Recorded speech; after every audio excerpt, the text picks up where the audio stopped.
क्या कभी सोचा है कि नमाज में कितने फर्ज होते हैं? अस्सलामुअलैकुम नासरीन।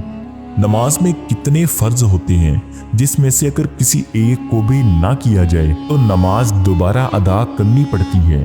नंबर 1, बदन का पाक होना। जाहिर है ये तो सबसे बेसिक चीज है।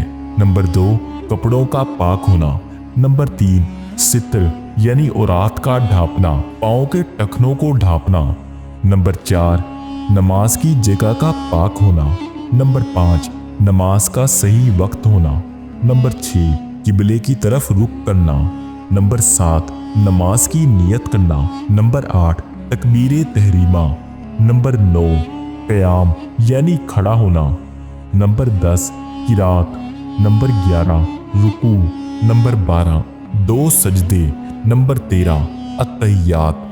ये फर्ज सिर्फ याद दहानी के लिए लिखे गए हैं। इसमें गलती की गुंजाइश हो सकती है, लेकिन मैंने पूरी कोशिश की है कि तमाम जरूरी फर्ज आपको बता सकूं। और नमाज में कुल 13 फर्ज होते हैं।